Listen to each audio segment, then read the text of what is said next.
What is good? This is Ahead of the Spread presented by Wager Talk. We're going to check out three games for tomorrow's NBA slate. We're going to check out the open numbers, notable line movements, key matchups, and angles. So you have an early edge for those games. Uh, Obviously, we're starting a little bit late today. We wanted to catch the end of that crazy Wolves and Nuggets game.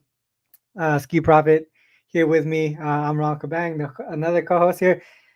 Ski man, Westbrook, Bro, I'm in Westbrook. tears at this for real. Like I love it. Anybody who knows me knows how I feel about Russell Westbrook, and we got a perfect example why to end that game. Dude could dribble it out, don't even gotta score. He goes and misses the layup. And then not Man, only missed the layup, he for goes a back down veteran, and yeah, fouls the three. exactly. For a veteran with that much experience, man, like you got to know, pull that one out. You don't need the layup. Just waste some time, get a foul, right? Like that's crazy. Oh my But we'll god. get into the three games today. But sorry, before we do that, how we did today. I want to know today. I got lucky. I got the Wolves and the Nuggets over. That was my only Sometimes official better to be play. lucky, man. Yeah, right. Sometimes you just gotta be lucky. But like I told Skee last night, I was capping some tennis. I, I was capping some tennis. I'm not gonna make those like wager talk plays or anything until I get used to it. But it wasn't good today, Skee. Tennis was not good today on the personal side. But We'll talk. I'll We'll get talk. there. I'll get Yeah, there. we'll talk. How did you do Not today that in the I'm an NBA? expert now, but I do. I do share my tennis as well. But NBA, I did well. I went 2-0. Had the Warriors -3.5 as my $2 top play. Easy winner there, or maybe you don't think it's easy, but I thought it was easy. Um, and then I had the over in the Suns game that we talked about yesterday. Now, that was pretty easy right there. So 2-0 day. See if we can do it again tomorrow. Let's go. All right, so I'll bring up my screen here.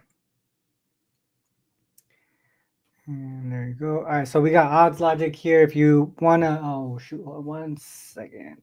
That is incorrect. Let me fix that real quick.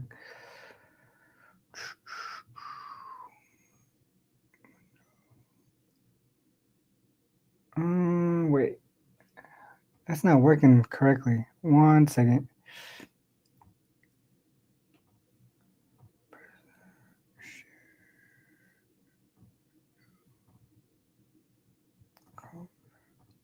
All right, well, I guess. All right, so we got odds logic here. If you guys are interested in checking that out, there's a link in the description uh, under the video here, and it's a 7 day trial. You can click on it, you get a 7 day trial to try it out. You get custom organization here with the books, whatever you want to see as far as like sports goes, injuries and alerts are all here as well. So like I said, link in the description. Try it out. 7 day trial for free. I don't even think you need a credit card or anything like that. Just click on it, sign up, and you're good to go. All right, first game up, we're gonna go with the Knicks. Knicks and the Cavs. Now, all my links are just jacked up right now. Oh, there you go. Knicks and the Cavs here. Cavs open up -10.5. This has moved to 11 at FanDuel, but pretty much 10.5 across the board. We do have the total up down to 230 from 230.5. From an injury perspective, I got these earlier. From the Knicks side, Campaign, McBride, and Brunson out. Cat was out today, considered questionable for tomorrow. And then on the Cavs side, Ty Jerome is out. So head over to themoneybar.com. Situational notes here: double digit in season revenge for the Knicks. You got second of a back to back. They did beat the Sixers today. Third game in 4 nights, fourth game in six. The Cavs, they're the more rested team. They got 2 days or more of rest there. Another thing on the on the Cavs side, 2 days of rest or more on the Cavs. 13-2 straight up, 12-3 ATS, 10-5 to the over. That includes 4-1 ATS if they're a double digit favorite. This seems like a Cavs spot here with that rest advantage. Ski, what are your thoughts on this one? My bad. But yeah, I agree.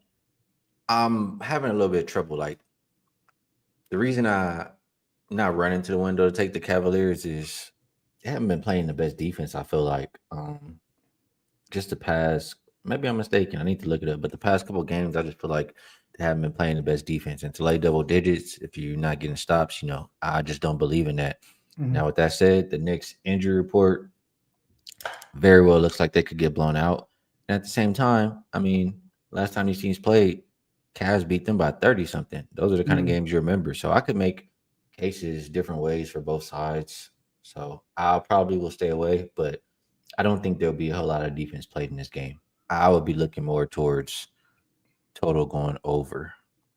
Total over. Yeah, I'm looking at the Cavs side. They've gone over a bunch. You can see here 7 of the last 8 have gone over. If you look at the Knicks side, they did beat Philly. They did beat Portland. Milwaukee's been kind of dealing with injuries as well. So their last 3 games, I mean, not that impressive here. You did mention some of the stuff for recent form, but I'm gonna look at full season trends real quick. Look at the Knicks ATS on the second leg of back-to-back games, or when they're less rested. 1-10-1 ATS, 3-12-1. If they're less rested than their opponent, you can see Cavs when they're more rested than their opponent, they get the job done there. A lot of it is on the offensive side of the ball for the Cavs, so I can see where what you're saying about the over. But at the same time, and also sorry, in the Knicks right here, defensively in that second of a back to back or less rested, opponents get up and over their team total. So one thing that I could see is maybe a Cavs team total over, but I think the Cavs should be able to win and cover this one pretty easily. I think there might be some recency bias just because of the few wins that they had. The Knicks have without McBride, without Brunson, they look a little bit better than they are just because of look at the wins that they've had. Right, they even lost to Charlotte. They lost to Charlotte and they lost to the Spurs. They beat Washington. Dallas has been dealing with injuries. They beat them. Lost to the Clippers. They beat Milwaukee. No Dame. Portland. I mean Philly. These guys are not uh, at the same tier as Cleveland. So I would look towards Cleveland, but I do agree with the over. But maybe more specifically, Cleveland team total over. All right, let's move on to game 2. That's going to be Miami and Boston. Boston open up at minus 10.5. This has come to minus 11. The total 212.5 at open. This has gone up as high as 214. Still some 213s available. Injuries, looking at the Heat here, Duncan Robinson, Jovic, Love, and Wiggins are all out. On the Celtics side, Horford is doubtful. Porzingis, Brown, and Holiday are all questionable. Um, and if we go to themoneyballer.com, get some situational stuff here. The Heat, double digit in season revenge. First game of a back to back. They do go back home tomorrow and face Memphis. Uh, Pretty solid fade spot here. 3 straight games on the road, then head home. And on the second of a back to back. So I would think that tomorrow for Miami, there would be a fade spot. But kind of looking towards Miami to cover here, Skee, just because of look at the spot that the Celtics are in 1, 2, 3, 4, 5, 6 straight road games, and then they finally get home. That's a tough spot for them. One thing that I did see, first game home off at least 3 straight road games, they haven't covered a single game, and they gone under their team total in all 4 situations. Um, it's kind of tough to back the Heat against the Celtics here, or I mean fade the Celtics here, but the Heat have been covering too. 1, 2, 3, 4, 5 straight games that they covered, but um, same thing with the Knicks. Not impressive wins here. What are your thoughts on this one? Um, yeah, I think both teams have been playing really well. That's my first thought. Mm-hmm. Celtics been winning and covering by double digits, every single game on this road trip. But like you said, that first game home after the road trip is usually a flat spot. Mm-hmm. Um, the Heat, I mean, kind of figured things out.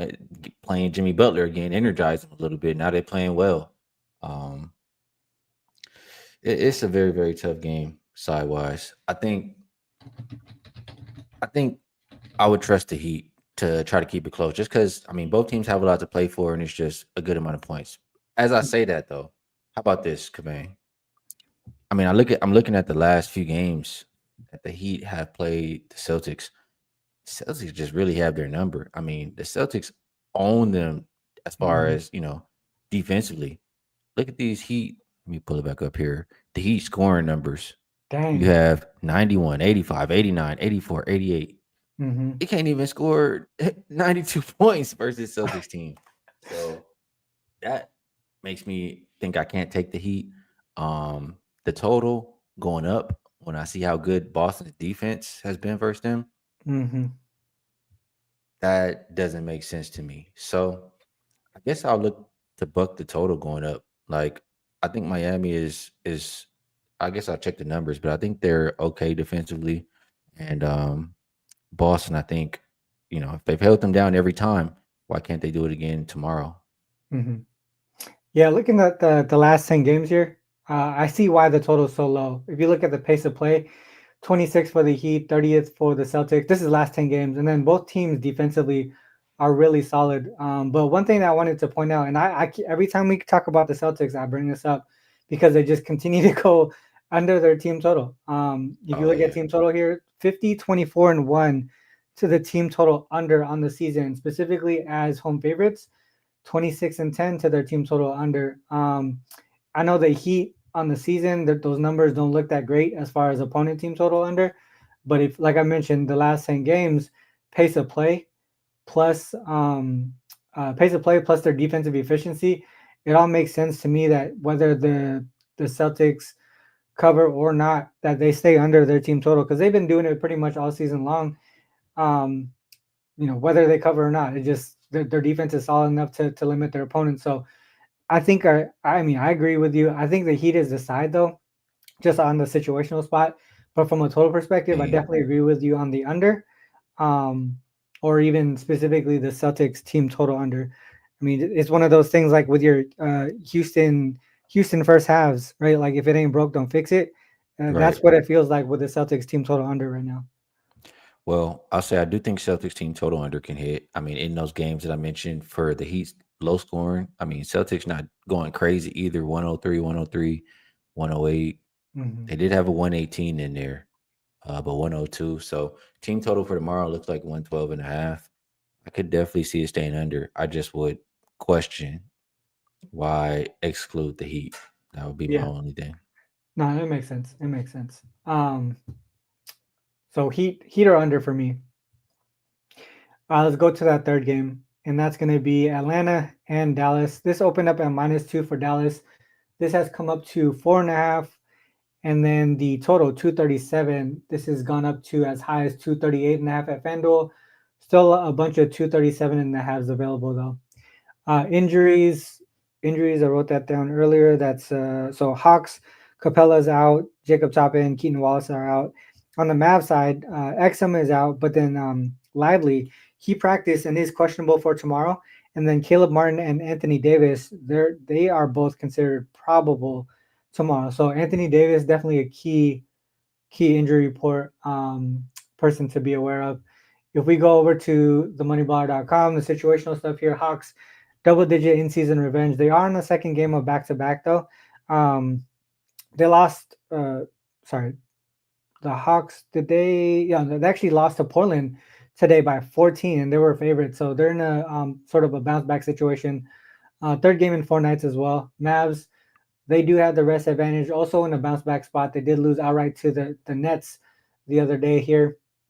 Um, the AD thing. All right, so when I'm looking at the Mavs with AD, they have covered 4 out of 5. The only one they didn't cover, Ski, is this one right here against the Nets. But it's one of those fade spots again, right? Four straight on the road. The first game back, they struggled to get it done there. I think they get it back together. I think the Mavs are the right side, and then obviously with AD there, and the Hawks on the second leg of back-to-back games, I think the Mavs can limit the Hawks offensively. What are your thoughts on this one? Yeah, I think it's a bad spot for the Hawks. I Mhm. mean, like you said, they just played today. They're gonna go on the road in a non-conference game, unrested. So that obviously favors the Mavericks. You talk about some of those guys that could be getting back in the lineup. That's pretty huge. It could be a big advantage, down low or they could do it very well protecting the paint too for this Mhm. Dallas Mavericks team. I think that a lot of what made them very good defensively last year was those bigs, and now you had Anthony Davis. I mean, we could finally start to see what they potential could look like defensively. So I agree. I think they can hold Atlanta down, but I don't think Atlanta can hold them down. So Mhm. um, it's Mavericks or nothing for me in this game. Mavericks or nothing. I agree. I agree with the Mavs side. The other thing to mention here, right here, Hawks on the second leg of back-to-back games, or when they're less rested, they tend to struggle offensively. 10-4 to the team total under in that spot on the second leg of back-to-back games. And look at the Mavs as home favorites. Their opponents 16-4 to their team total under. So defensively, they definitely show up in this spot here. Yeah, so Mavs or Hawks team total under would be my two looks on that game. All right, Hawks that's three team games. total. I'm just looking for the number. 117 and a half. I mean, that is a high number. Mm. 117 and a half. All right, so we Uh, go Hawks on the second leg of back-to-back games. We go they average 113. They've gone over once. What was it? 117.